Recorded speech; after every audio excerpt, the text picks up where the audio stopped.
Come through.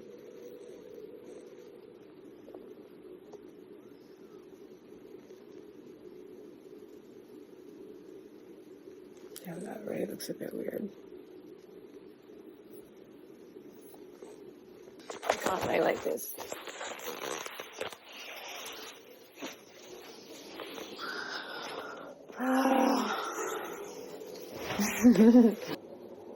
I just need to eat. I'm just tired, but I don't like physically feel hungry. I'm just tired. So I know if I ate, I would feel better.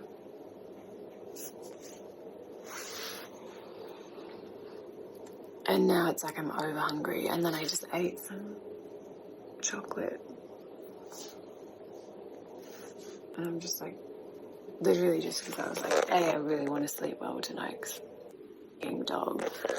Love you. I'm a light sleeper, and he always sleeps on my bed, and he moves around all night. And when I don't have him on my bed, I get the best sleep ever. But he's always on my bed, so that's so rare.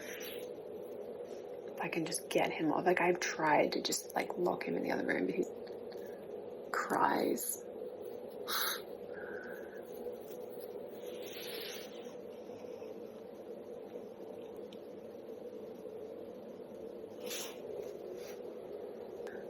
I'm so busy right now, and I'm just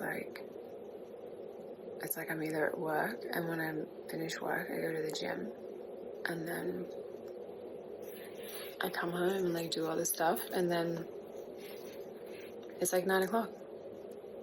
It's 9:50 right now. So I lose my train of thought because I'm tired. No, I'm not I'm sorry, I'm keep complaining about that, but I swear I'll get more comfortable. I will. I'm just weird. See, I'm already starting to smile. I said I would get comfortable, and I did. I just needed a minute.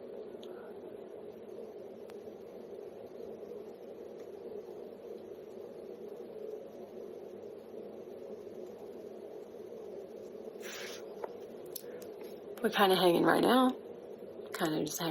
It's pretty chill, isn't it? I think it's pretty chill.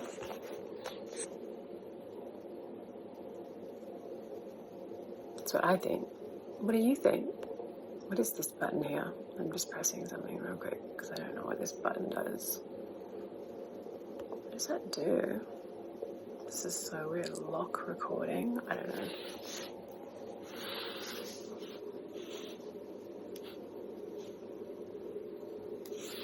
Yeah. It's such a loaded question, hey? Is that totally weird? Specifically, but I just felt like I wanted to go away somewhere. I was I just want to get away from the hecticness of people. I was having a really rough year, but yeah, it was hectic, and I was just constantly surrounded by people, you know what I mean? Probably 4 months into staying there, and I just remember thinking man, I don't think I've had a moment to myself for the last 4 months. Even when I'm sleeping in a room with 3 other people, and then you'd wake up in the morning, and then you go and sit up on the rooftop, and there'd already be 50 people up there.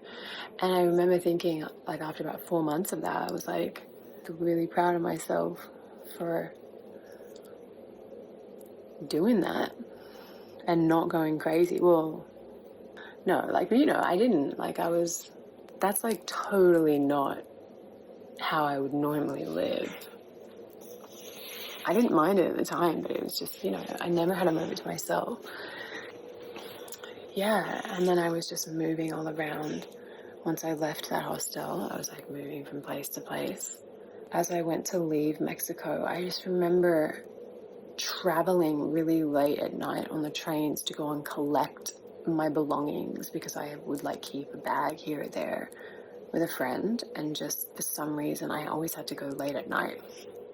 And I was staying right around where that black market area is, that train station, and that was my stop, you know. So I'd like come out of the train station and be right near the black market. There was just one busy street, and yeah, he would always be like really friendly, offering to like carry my bag or something. You need help with anything, like you need help with carrying your bag? And I was just like, no, I'm cool, thank you. Like, just like polite, you know, but sort of not acting like I needed help at all, because I felt like I had to be strong, you know. I would be trafficked if I wasn't careful. So I just like it was like, I just want to go somewhere where there's, because I was going, like went to Amsterdam. I was like smoking weed every day, having a great time. Oh, what strength do you want? And this one's called this, and this one does this. And working in hostels again. But it was like the very top. It was the very top of the hostel, which was like 5 floors. I don't know. In that, like, those really like skinny buildings, you know. And I lived at the very top, and so there was this window that I would climb out of, and I could just come and sit on the roof, and it was awesome. I loved that. Same scenario, just people everywhere all the time, but still enjoying myself, like enjoying myself in this weird way, because I wasn't even really that happy when I was in Amsterdam. Probably a few months after we had first just completely stopped talking. Because it was just a hard time. Like I was saying, it was a hard year. Like losing my laptop, like totally just took me up. I was so sad about that. I've just been on the go for so long, but I didn't want to go home. And so I ended up going to South America. I went to Argentina and Uruguay and just to the like entry of Brazil. But I got robbed. I got robbed in Uruguay. They took all my money and like my phone. And when I was in Amsterdam, my brother bought me a Mac. A month after I got it, I cracked the screen, and it was like destroying my screen. Like every time I closed it and opened it, which was like every day. And I went to the Apple store and I made them give me a new screen, and they did. And they took out my laptop and they decided to leave it for some reason. Praise Jesus, hallelujah. You did not take that. I would have died if they took that. And they just decided not to. They like left it on the bed, and then all my clothes were like thrown around everywhere. And I don't remember, like, I don't know if someone told me about it. I think someone must have told me about it, because I don't know how else I would have known. Like, oh, what are you doing here? I was like, I'm just going to chill out. I don't even know what I said. She's like, oh, well, you should definitely go to Punta. So I stayed there for a few months, and not even a few months, actually.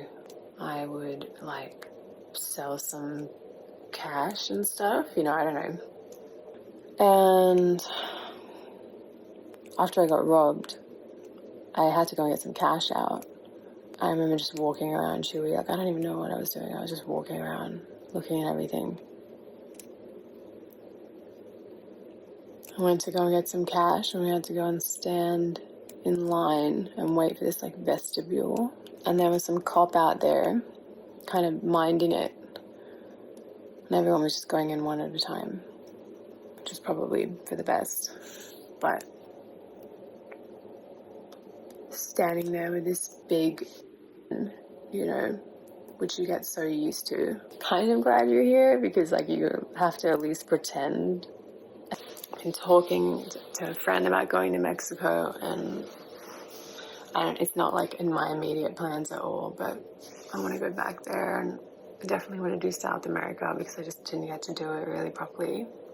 I don't really feel like settled here. I don't feel settled here. Like, I don't really feel like this is where I'm going to live, you know? I'm just sort of here now.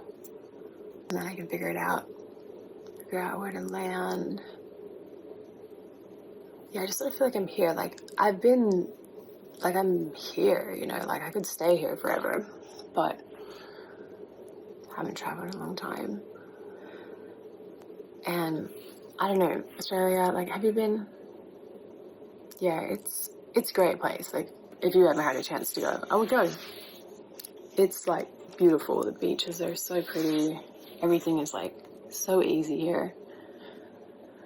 For the most part, everything works. But it's not without its drawbacks. But to visit and stuff, it's pretty great. I'm pretty sure. I know people seem to like coming here. Do they? I think they do. And some sun. I'm like hoping that I'm gonna have a good summer. Hoping. I'm just feeling like restless. No, I just really like the lifestyle here. You know, I like the lifestyle here. It's really easy to get like healthy food, and traffic is never that bad. And it's like really affordable to live here. So I have like my day job. I clean houses. It's a good gig. Like, it's weird. I really like it. I mean, you know, in terms of a cash job, like just doing something because it's good money and I can set my own hours and everything. So it's pretty easy, but it's like physically hard work, you know, which I don't mind, because I'm like, well, I'd rather be moving. If I had to be doing something, I'd rather be up and moving, and if I have to be doing this stuff. Yeah, and then while I have time off and stuff, I have like a little YouTube channel. So my job is just to be a little bit boring. So, you know, that's what I do now. I just be boring. Just be boring and work and do all that stuff.